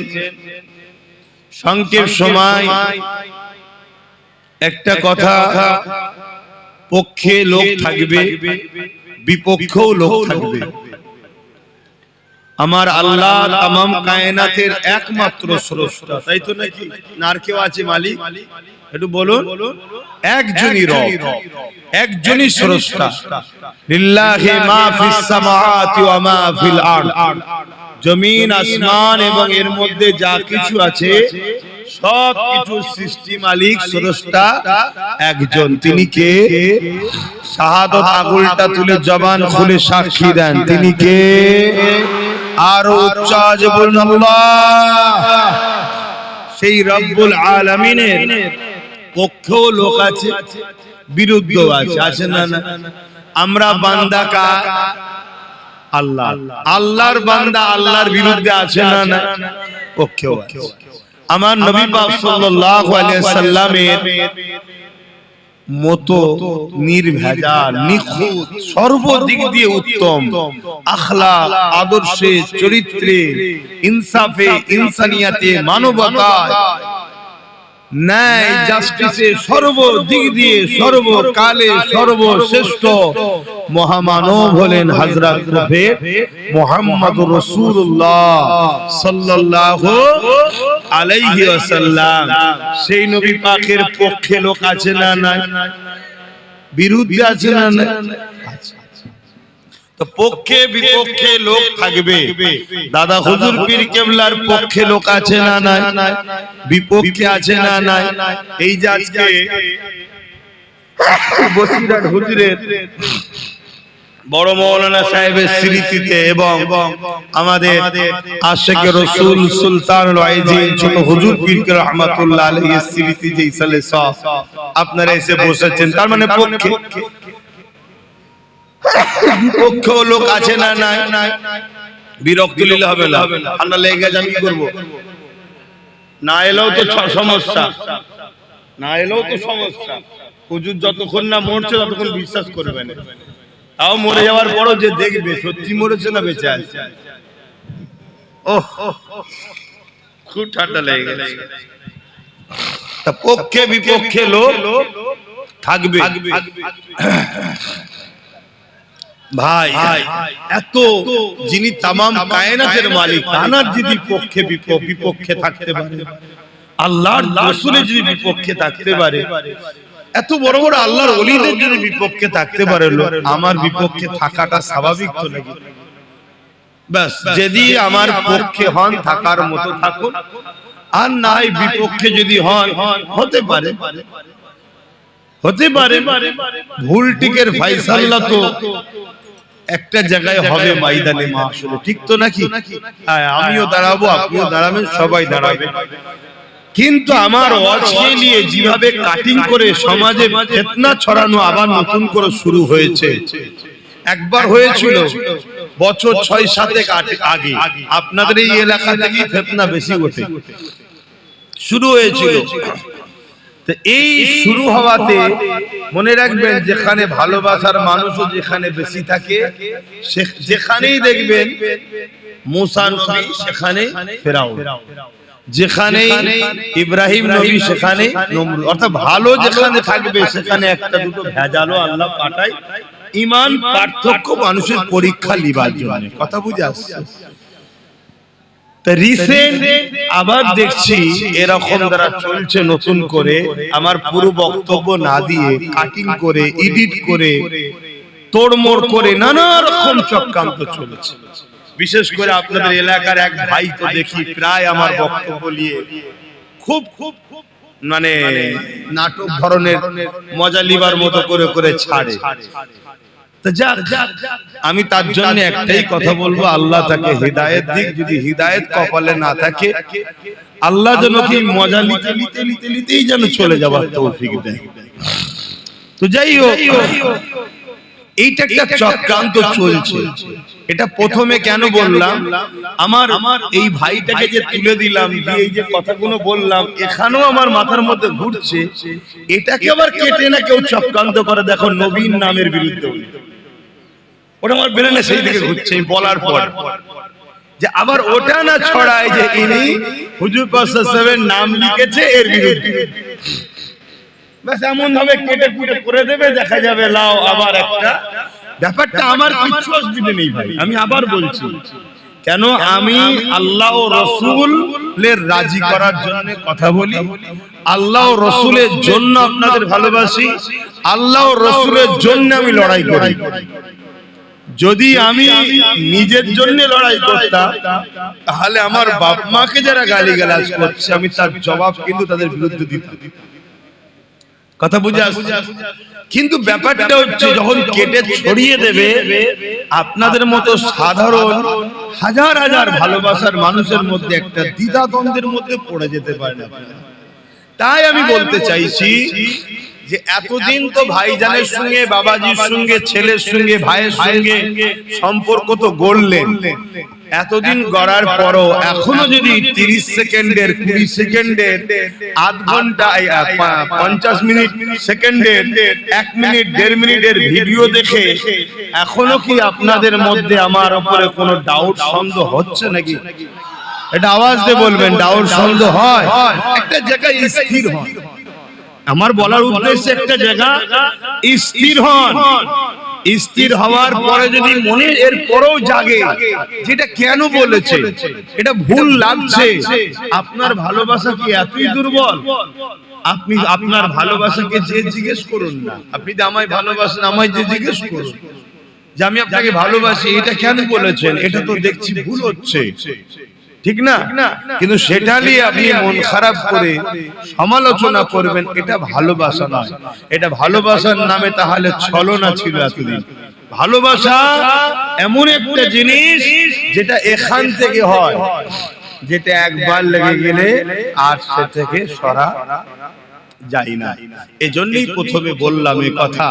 আর আমিও হাদিস কোরআন পাকের একটা আয়াত তেলাওয়াত করেছি, যেখানেও আল্লাহ বলছে কুল ইন কুনতুম তুহিব্বুনাল্লাহ, যারা বলে আল্লাহকে ভালোবাসে, আমার রাসূলকে আল্লাহ বলছেন আপনি বলে দিন যারা বলে আল্লাহকে ভালোবাসি এরা যদি সত্যিবাদী হয় ফাত্তাবিউনি, আগে যেন আপনাকে ইত্তেবা করে লাই, আপনার অনুসরণ করে লাই। কিন্তু ইত্তেবা অনুসরণ তাকেই করা সম্ভব যাকে ভালোবাসা যায়। তা ফাত্তাবিউনির আন্দার ভালোবাসা কুসিদা আছে, মানে এটাই হবে যারা আল্লাহকে ভালোবেসে নিয়েছে, ভালোবাসতে দাবি করে, এরা যদি সত্যবাদী হয় তাহলে আগে যেন রাসূলকে ভালোবেসে মেনে নেয়। জোরে বলুন সুবহানাল্লাহ। যারা রাসূলকে ভালোবেসে মেনে নেবে তাদের জন্য রয়েছে ইউহিব্বুকুমুল্লাহ, আল্লাহ তাদেরকে ভালোবাসবে। জোরে বলুন সুবহানাল্লাহ। আর আল্লাহ যাদেরকে ভালোবাসবে ওয়া ইয়াগফিরু লাকুম যুনুবাকুম, আল্লাহু গফুরুর রহিম। আল্লাহকে তারা বড় দয়ালু পাবে, মেহেরবান পাবে। তারা যা গুনাহ করেছে আল্লাহ পাক সব maaf করে দেবেন। জোরে বলুন সুবহানাল্লাহ। তাহলে ভালোবাসা যদি আল্লাহর পেতে চাও, শর্ত হলো রাসূলকে ভালোবেসে আগে মেনে নাও, রাসূলকে ভালোবেসে অনুসরণ করো, রাসূলকে ভালোবেসে ইত্তেবা করো, ফলো করো। কোরআনের দুসরা জায়গায় আল্লাহ বলছে মা আতাকুমুর রাসূল ফাখুযুহু ওয়া মা নাহাকুম আনহু ফান্তাহু। আল্লাহ রাসূল যা আদেশ করছে মেনে নাও, আমার নবী যা নিষেধ করছে ছেড়ে দাও। এটাই হলো প্রকৃত ভালোবাসা। নবীর প্রকৃত ভালোবাসা কি? মান আহাব্বা সুন্নতি, যারা আমার সুন্নাতকে ভালোবাসলো, ফাকাদ আহাব্বানি, তারা আমি রাসূল আমাকে ভালোবাসলো। যারা আমাকে ভালোবাসলো কানা মাই ফিল জান্নাত, তারা আমার সঙ্গে জান্নাতে যাবে। জোরে বলুন সুবহানাল্লাহ। এখন কেউ যদি এখান থেকে কেটে ছাড়ে যারা আমাকে ভালোবাসলো আমার সঙ্গে জান্নাতে যাবে, তাহলে আব্বাস সিদ্দিকীর দাবি করা হচ্ছে তো নাকি? কথা বলো, কাটিং করলে এটা হবে না? হবে না। তাহলে এরকম ভাবে বক্তব্য শুনে সমালোচনা করলে ক্ষতি হবে নিজেদের। তাহলে আমাদের দায়িত্ব আল্লাহ রাসূলকে ইত্তেবা করা, অনুসরণ করা, নবীর হায় হ্যাঁ বলা, নবীর নাই না বলা। আর নবী বলছে প্রকৃত আমার প্রেমিক তারা, আমাকে প্রকৃত ভালোবাসলো তারা যারা আমার সুন্নাতকে অনুসরণ করলো, আমার সুন্নাহকে মানলো। তাই আমাদের উচিত আমার নবীর জীবন আদর্শে আরো নিজেকে বেশি বেশি গড়ে তোলা। আমার নবীর বিরুদ্ধে আগ্রহ ছিল, আজও আছে। সেদিন আবু জেহেল, উতবা, সাইবা, উমাইয়া ছিল, তারা এমন করে আমার রাসূলের সাহাবাদেরকে বলতো মুহাম্মদ রাসূলের নাম লিয়া বন্ধ করো। আর আজকে আমার দেশেও সে আবু জেহেল, উতবা, সাইবাদের উত্তরসূরি আছে যারা বলছে মুহাম্মদ রাসূলের নাম লিখা বন্ধ করো। ধারাবাহিকতা চলছে, চলবে। কিন্তু আমার নবীকে যদি আমরা প্রকৃত ভালোবাসি তাহলে ব্যানারে যেমন লিখছেন এটা একটা ভালোবাসার বহিঃপ্রকাশ, কিন্তু এর থেকেও বড় উত্তম কাজ হলো রাসূলের সুন্নাতে জীবন গড়া, নবীর মিশনের উপরে নিজেকে রাখা। নবীর মিশন কি ছিল? একত্ববাদ, রব ছাড়া কারো কাছে মাথা নত নয়, আল্লাহ ছাড়া কারো কাছে চাওয়া নয়, আল্লাহ ছাড়া কাউকে সেজদা নয়। নবীর মিশন কি ছিল? অন্যায়কে মিটিয়ে ন্যায়কে প্রতিষ্ঠিত করা। জোরে বলুন সুবহানাল্লাহ। জমিনকে নেশা মুক্ত করা, জমিনকে দুর্নীতি মুক্ত করা, জমিনকে সুদ মুক্ত করা, জমিনকে ঘুষ মুক্ত করা, জমিনকে নেশা মুক্ত করা, জমিনকে রেপ মুক্ত করা, জমিনের এতিমের অধিকার দেওয়া, জমিনের বিধবার মর্যাদা দেওয়া, জমিনের গরিবের মুখে হাসি ফোটানো, জমিনের ক্ষুধার্তকে খানা খাওয়ানো, মা বাপকে সেবা করা, নারীর অধিকার দেওয়া, এগুলোই তোমার নবীর জিন্দেগির মিশন। সন্ত্রাসকে মিটিয়ে দেওয়া, জুলুমকে খতম করা, দাঙ্গাকে বন্ধ করা, অত্যাচার শাসকদের বিরুদ্ধে রুখে দাঁড়ানো, এটাই তো রাসূলের মিশন। কথা বলছেন না? আপনারা তো অনেক শুনেছেন, আবু জেহেলের কথা শুনেছেন তো। তাহলে এটাই তো রাসূলের পাক সাল্লাল্লাহু আলাইহি ওয়াসাল্লামের মিশন।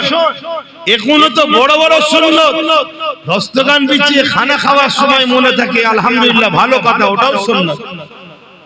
কিন্তু এতিম, বিধবা, অসহায়, গরিবের হক দিবার ব্যবস্থা গড়ে তোলা, এমন সমাজ গড়া, এটা তোমার নবীর বড় সুন্নাত। জোরে বলুন সুবহানাল্লাহ। আল্লাহ নবী সাহাবারা আমার নবী পাকের কাতারে দাঁড়িয়ে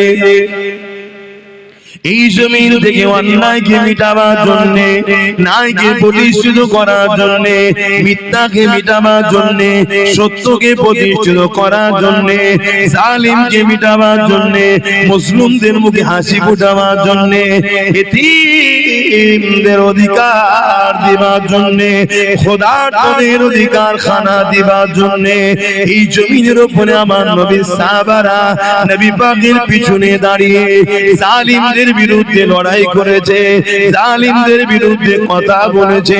এই কথা বলতে গিয়ে জালিমরা আমার নবীর সাহাবাদের উপরে কত অত্যাচার করেছে ইতিহাস জানিয়ে দেয়। ইসলামের প্রথম যুগেতে, প্রথম সময়েতে সাহাবা হুজুরকে জোর করে শুইয়ে দিয়ে, গরম বালির উপরে শুইয়ে দিয়ে সাহাবাদের বুকের উপরে ভারী পাথর চাপিয়ে দিয়েছে। চাপিয়ে দিয়ে বলতে লেগেছে, মুহাম্মদ রাসূলকে ছেড়ে দে, তার আদর্শকে ছেড়ে দে, তার রাস্তাকে ছেড়ে দে, তার মিশনকে ছেড়ে দে। আমার নবীর সাহাবারা এই কঠিন পরীক্ষায় এই গরম বালির উপরে শুয়ে বুকে ভারী পাথর চাপিয়ে দিয়েছে, নিশ্চয় নিতে পারেনি।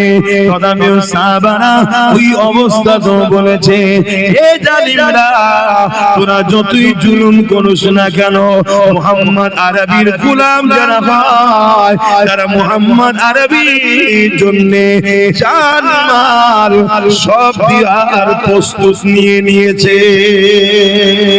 এই অবস্থাতে অনেক সাহাবারা শহীদ হয়ে গেছে, অনেক সাহাবারা ইন্তেকাল শহীদ হয়ে গেছে। আবার অনেক সাহাবারা এমন করে কঠিন কষ্ট স্বীকার করার পরও আল্লাহ তাদের ঈমান আমল হিফাজত করে বিজয় গাজী বানিয়ে দিয়েছে।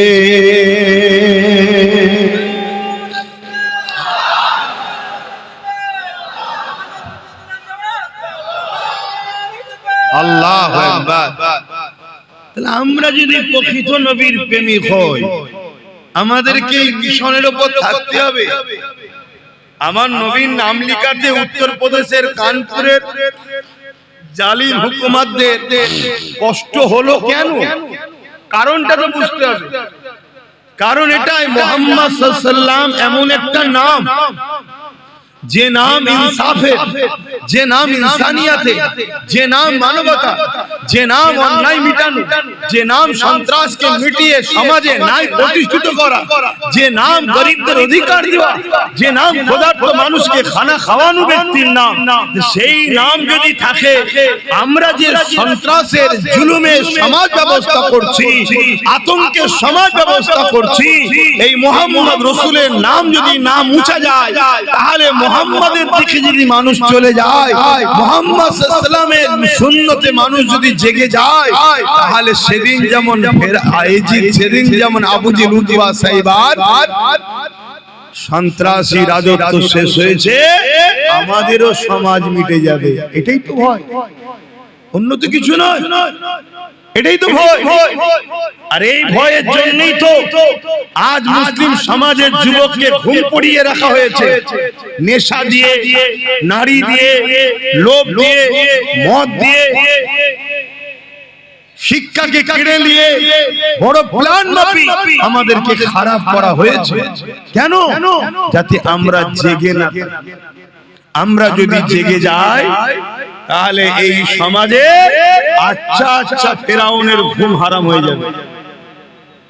শুনছো তো আমার ভাইয়েরা? আর আমরা যখন ওলামারা তোমাদেরকে ডাকি আসো, তখন তারা তোমাদেরকে চেষ্টা করে আমাদের থেকে দূরে রাখা। আর এই দূরে রাখার জন্য তারাও কোনোভাবে যখন পারে না, তারা একটা 2 নম্বর ওলামা টিম তৈরি করে। তারা তোমাদেরকে যে শুধু পুঁথিগত শিক্ষা দেবে, এমন শিক্ষা দেবে না যাতে তোমাদের চোখ ফুটে যায়, অন্যায় দেখলে না রুখে দাও। মনে রেখে দিও, দুটো হক, একটা আল্লাহর, একটা বান্দার। হকুল্লাহ আর হকুন নাস, মানুষের হক, আল্লাহর হক। আল্লাহর হকে যদি কেউ ভুল করে ফেলে, আল্লাহর হক যদি কেউ ছেড়ে দেয়, আল্লাহর হক যদি ঠিকভাবে করতে নাও পারে, আমার আল্লাহ বলছে আমার কাছে কাঁদ, তওবা কর, আমি গফুর ও গফফার মাফ করে দেব। জোরে বলুন সুবহানাল্লাহ। কিন্তু বান্দার হক, হকুন নাস যদি মারিস, আমি আল্লাহ মাফ করব না। যার হক মেরেছিস সে যদি মাফ না করে, সে যদি মাফ না করে। আজ দুনিয়াদার উলামা শুধু হকুল্লাহটাই শোনাচ্ছে, হকুন নাসটা শোনাচ্ছে না। শুনছেন? এটা একটা পরিকল্পনা কাদের? যারা তোমাদেরকে ঘুম পড়িয়ে রাখে, তাদেরই তৈরি করা উলামাদের পরিকল্পনা। আর এই কথাগুলো আমি বলি আমার পিছনে যত সমস্যা, কথা বুঝে আসছে তো যুবকদের? আমার ভাইগুলো শুনছো তো নাকি? এটাই হলো সমস্যা। একটা মানুষ নামাজ পড়ছে আলহামদুলিল্লাহ, ভালো কথা। একটা মানুষ রোজা রেখেছে আলহামদুলিল্লাহ, ভালো কথা। একটা মানুষ হজ করেছে আলহামদুলিল্লাহ, ভালো কথা। এ যুবকেরা, তরুণেরা, অথচ বোনের হক মেরে নিয়েছে। মনে রাখবেন, কিয়ামতের দিনে নামাজ পড়ার পরও, রোজা রাখার পরও, হজ করার পরও নাজাত পাবে না। কেন? হকুন নাস করেছে। ওর বোন যদি ওকে ক্ষমা না করে, আল্লাহ ওকে মাফ করবে না। অপরদিকে আরেকটা বান্দা বোনের হক দিয়েছে, পাড়া প্রতিবেশীর হক দিয়েছে, মানুষের হক আদায় করে দিয়েছে। কারো সঙ্গে জুলুম করে না, কারো সঙ্গে মিথ্যাচার করে না, কারো সঙ্গে গালিগালাজ করে না, কাউকে আঘাত দিয়ে কথা বলে না। অর্থাৎ হকুন নাসের দিক দিয়ে সে কারো দিলে আঘাত দেয়নি। অপরদিকে সে নামাজ পড়েছে, রোজা রেখেছে, বা নামাজ কাজা হয়ে গেছে, রোজা কাজা হয়ে গেছে, হজ আদায় করতে পারেনি। এ যুবকেরা, এই যুবকটা যদি আল্লাহ পাকের কাছে ক্ষমা চায়, আমার আল্লাহ বলেছেন আমি গফুর ও গফফার, তোরা তওবা কর, আমি আল্লাহ আমার হক যখন তুই আদায় করতে পারিস নি, আমি আল্লাহ তোকে মাফ ক্ষমা করে দেব।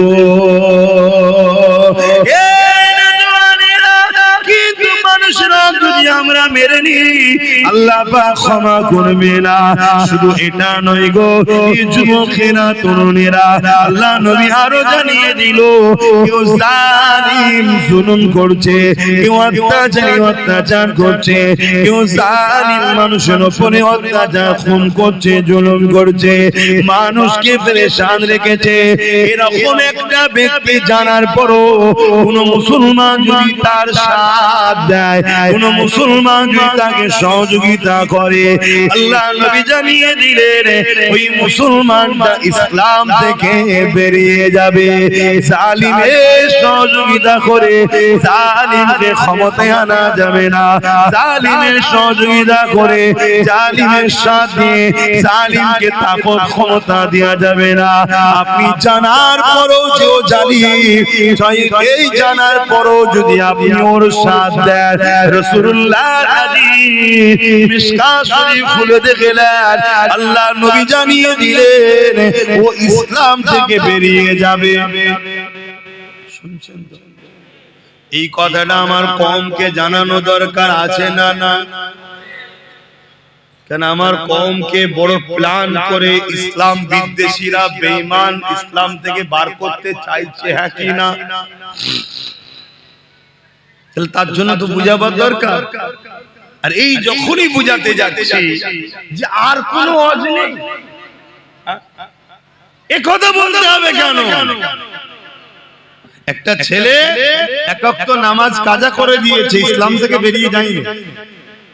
একটা ছেলে দু চারটে রোজা ছেড়ে দিয়েছে, ইসলাম থেকে বেরিয়ে যায়নি। একটা ছেলে হজ করতে পারেনি, ইসলাম থেকে বেরিয়ে, একটু বলবেন তো, যায়নি। একটা ছেলে প্যান্ট শার্ট পরেছে, দাড়ি চেঁচেছে, ইসলাম থেকে বেরিয়ে যায়নি। কিন্তু একজন জালিম জানার পরও সেই জালিমকে সহযোগিতা করে, জালিমের সাথ দেয়, জালিমকে ক্ষমতায় আনে, আল্লাহ রাসূল বলছে সে ইসলাম থেকে বেরিয়ে যাবে। কথা শুনছো যুবকরা? এবার ইসলাম থেকে বেরিয়ে গিয়ে যদি নামাজ পড়ে, ও নামাজের দাম। ইসলাম থেকে বেরিয়ে যদি হজ করে, ইসলাম থেকে বেরিয়ে যদি মসজিদ বানায়, মাদ্রাসা বানায়, কোরআন পড়ায়, হাদিস পড়ায়, কথা বলেন, কথা বলেন। এই কথাগুলো যখনই বলছি, এ সমাজে এমনও মুফতি আছে, এ সমাজে এমনও মাওলানা বক্তা আলেম উলামা আছে, এ সমাজে এমনও নামাজি আছে যারা জালিমদের পিছনে ঘুরে বেড়ায়, জালিমদের থেকে দালালি খায় আর জালিমদের হয়ে কথা বলে। তারা তখন আমার বিরুদ্ধে তাদের পুষা ইউটিউবারদের লাগাবে না, লাগাবে না, যাতে আমার কথা সমাজ না খায়, আমার কথা মুসলিম উম্মাহ না শুনে নেয়। কেন মুসলিম উম্মাহ যদি আমার কথা শুনে নেয় তাহলে জালিমদের সাথীরা দেবে না, আর জালিমদের যদি সাথ না দেয় তাহলে নেক্সটের কি রাস্তা আছে জালিমদের বিরুদ্ধে? জালিমদের বিরুদ্ধে যদি হয় তাহলে আজকের ফেরাউন তারা বনি ইসরাইলকে ভয় করবে না, করবে না? এটাই তো ব্যাপার, এটাই তো বিষয়। কিন্তু আপনারা যারা মনোযোগ দিয়ে শুনছেন, আপনারা বিবেক নামক দরজাকে আঘাত দিয়ে খুলুন, খুলে জিজ্ঞাসা করুন নবীদের মিশনটা কি ছিল। বেশি যত নবী এসেছে, বেশিরভাগ নবীদের মিশন ছিল জালিম শাসকদের হাত থেকে আল্লাহর সৃষ্টিকে উদ্ধার করে শান্তি সমাজ প্রতিষ্ঠিত করে তাদেরকে শান্তি সমাজে বসবাস করার রাস্তা করে দেওয়া। জোরে বলুন সুবহানাল্লাহ। মাইক বাজছে না বলছে? আচ্ছা আচ্ছা, ঠিক আছে। কথা শুনছেন তো আপনারা? আমার আলোচনায় অসুবিধা হচ্ছে?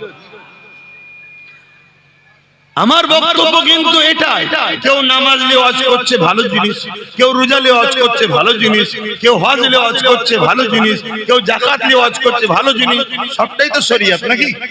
ঠিক তেমনি কেউ কেউ তো ইনসাফের পক্ষে, ন্যায়ের পক্ষে, জালিমদের বিরুদ্ধে ওয়াজ করা এ সমাজে দরকার আছে না না? সেটাকেও ভালো না বলে তার পিছনে লাগাটা উচিত হচ্ছে না। কথা বুঝে আসছে তো নাকি? আলেম হজ করবে, নামাজ নিয়ে, রোজা নিয়ে, হজ নিয়ে, দাড়ি নিয়ে, টুপি নিয়ে, জুব্বা নিয়ে, পাগড়ি নিয়ে, এক একজন এক এক বিষয়ে হজ করবে, তো সবটাই তো ইসলাম। ঠিক তেমনি একজন যদি হজ করে যে বাবা অন্যায় দেখলে হাত দিয়ে রুখতে হবে, রাসূলুল্লাহর হাদিস। হাতে যদি রুখতে না পারো, মুখ দিয়ে অন্যায় প্রতিবাদ করো। যদি মুখে প্রতিবাদ করতে না পারো, ঘৃণা করে দূরে শুনে যাও। এ যুবকেরা, আল্লাহ নবী বললেন ঘৃণা করে দূরে সরে গেলে এটা হলো ইমানের মধ্যে সব থেকে দুর্বল ইমান, অর্থাৎ ইমানের একদম নিম্ন শ্রেণীর স্তর। প্রথম নম্বর ইমান হলো অন্যায় দেখেছে হাত দিয়ে প্রতিরোধ করেছে, কিন্তু হাতে ক্ষমতা নেই। দ্বিতীয় নম্বর ঈমান, তাকে মুখ দিয়ে প্রতিবাদ করেছে। এটা অন্যায়, এটা অন্যায়, মুখ দিয়ে প্রতিবাদ করেছে। কারো মুখে প্রতিবাদ করানো ক্ষমতা নাই, অন্তর থেকে ঘৃণা করে দূরে সরে গেছে। এই অন্তর থেকে ঘৃণা করে দূরে যে সরে গেছে, এরও মধ্যে ঈমান আছে, কিন্তু এ হলো বড় দুর্বল মাইন্ডের ঈমান, বড় দুর্বল কমজোর ঈমান। কিন্তু দুঃখের বিষয়, কিন্তু আমার নবীর উম্মত দাবি করে কোন মুসলমান যদি অন্যায় দেখে, হাতে রুখলো না, মুখ দিয়ে প্রতিবাদও করলো না, অন্তর থেকে ঘৃণাও করলো না, উপরন্তু সেই অন্যায়ের সঙ্গে সাথ দিল, অন্যায়কে সংগঠিত করার জন্য আরো সহযোগিতা করলো, অন্যায়ের পাশে দাঁড়িয়ে গেল। এই সমাজের মুখে যদি একটা মার্ডার হয়ে যায়, ওই মার্ডারে যে মেরেছে শুধু সে ধরা পড়ে না গো, ওই মার্ডারে তার সাথে যারা ছিল, ওই মার্ডারের জন্য যে যা শরীক হয়েছে, যে যা সহযোগিতা করেছে, এক এক করে সবাইকে ধরা হয়, সবাইকে শাস্তি দেওয়া হয়। দুনিয়ার নিজাম যদি এটা হয়, মহান স্রষ্টা রব্বুল আলামিনের নিজামটা কি? অন্যায় দেখলে হাত দিয়ে রোখো, হাতে রুখতে পারো না, মুখ দিয়ে প্রতিবাদ করো, মুখে প্রতিবাদ করতে পারো না, অন্তর থেকে তো কমসে কম ঘৃণা করে শুনে যাও। তুমি ঘৃণা না করে সেই অন্যায়কে সহযোগিতা করলে, অন্যায়কে করার জন্য, সংগঠিত করার জন্য সাথ দিলে, এ যুবকেরা, আল্লাহ নবীর হাদিস অনুযায়ী তোমার মধ্যে ঈমান বলে কিছু নাই। শুনছেন তো? ঈমান নাই। কেউ যদি কোন গরিবের ঘর ভাঙে আর তুমি যদি তার হাত দিয়ে না রোখো, তাহলে তোমাকে মুখ দিয়ে প্রতিবাদ করতে হবে। মুখ যদি প্রতিবাদ করতে না পারো, অন্তর থেকে যারা অন্যায় করছে ঘৃণা করে দূরে সরে যাও। তা না করে যদি তুমি সেই গরিবের ঘর ভাঙাচ্ছে যারা, তাদের সঙ্গে তোমরা যদি সাথ দাও, রাসূলুল্লাহর হাদিস অনুযায়ী তোমার মধ্যে ঈমান থাকতে পারে না। এখানে একটা গরিবের ঘর ভাঙলে যদি তার সহযোগিতা হয়, তুমি ইসলাম থেকে যদি বেরিয়ে যাও, ঈমান যদি না থাকতে পারে, তাহলে মনে রেখে দিও, যদি কেউ আমার আল্লাহর মসজিদকে ভাঙতে চায় আর তুমি হাত দিয়ে রুখলে না, মুখ দিয়ে প্রতিবাদও করলে না, অন্তর দিয়ে ঘৃণা করলে না তাদেরকে, উপরন্তু তাদেরকে সাপোর্ট করে আরো শক্তিশালী করলে, যাতে করে তারা মসজিদকে ভাঙতে পারে। এই যুবকেরা আল্লাহর ঘরকে যারা মিটাতে চায়, তারা তো অবশ্যই বেঈমান, জাহান্নামের কুকুর তারা হবেই হবে। তার সঙ্গে যারা সাথ দেবে, আল মারউ মা মান হাব্বা, দুনিয়ায় যে যার সঙ্গে থাকবে পরকালে তার সাথে থাকবে। এই যুবকেরা এইরকম একটা উদ্দেশ্য করে এই সমাজে একটা ওয়াজ করেছিলাম, ওই ওয়াজটাকে এখন কাটিং করে খুব ছড়াচ্ছে সমাজে। ছড়াচ্ছে না? ছড়াই না? একটু হ্যাকি না বলবেন? আপনারাও কি বেজার হচ্ছেন নাকি আমার উপর? যদি হন সেটাও খুলে বলুন। মনের মধ্যে রেখে দিলে আমি বা বুঝবো কি করে যে আমি ভুল রাস্তায় আছি? খুলে তো বলতে হবে যে আব্বাস সিদ্দিকী ভুল রাস্তায় আছে। কি তবে এত উলামা রয়েছে, তেনাদের তো উচিত আমাকে ভুল রাস্তায় আছে ধরিয়ে দেওয়া, যে আপনি ভুল করছেন, আপনি ভুল করছেন। কেউ যদি আপনাকে 500 টাকা দিয়ে আপনার কোরআনের বিরুদ্ধে কথা বলে, ওটা জায়েজ। আর কেউ যদি আপনাকে টাকা না দিয়ে মসজিদের বিরুদ্ধে কথা বলে, ওটা হারাম। এরকম যদি ফতোয়া থাকে একটু আমাকে বলেন, সেটা শুনি। কথা বুঝছেন? বুঝছেন না নাকি? বুঝছেন? এরকম কিছু ফতোয়া আছে নাকি? কেউ যদি আপনাকে 1000 টাকা করে মাসে দেয়, আর সে যদি বলে যে মাদ্রাসার মিড ডে মিলের খাবার কুকুরের বাচ্চাকে খাওয়াবো, তাও ভালো, মাদ্রাসার বাচ্চাদেরকে খাওয়াবো নি, এ কথা বলা জায়েজ কেন? 1000 টাকা দেয়, আর অন্য কেউ যদি বলে 1000 টাকা দেয়নি বলে যদি বলে রাস্তায় চলতে গিয়ে কুকুরের বাচ্চা গাড়ির তলায় এসে গেলে কি করব, সেটা নাজায়েজ, এরকম ফতোয়া আছে নাকি? দুজনেই তো কুকুরের বাচ্চা বলে দিল। একজন বলল যে রাস্তায় চলতে গিয়ে গাড়ির তলায় যদি কুকুরের বাচ্চা এসে যায় কি করব। মনে পড়ছে কথাটা? কে বলেছিল মনে পড়ছে? আর আরেকজন কি বলছে যে মিড ডে মিলের খাবার রাস্তার পথচারী কুকুরের বাচ্চাকে দেবো তো মাদ্রাসার বাচ্চাদের দেবো না। তাহলে মাদ্রাসার বাচ্চা কি পথচারী কুকুরের বাচ্চার থেকেও খারাপ?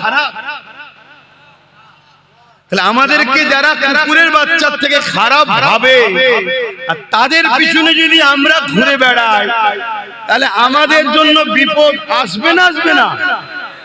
যেসব ভাইয়েরা আমার অজগুলোকে কেটে কেটে মিথ্যাচার করছো, এই সত্য খবরটা তোমরা জাতির কাছে কই দিচ্ছ না তো? কি ব্যাপার, কিছু ভাড়া পাচ্ছেন নাকি আপনারা? কথা বুঝছেন না? বোঝেন? এইটার বিরোধী করা দরকার আছে না? না।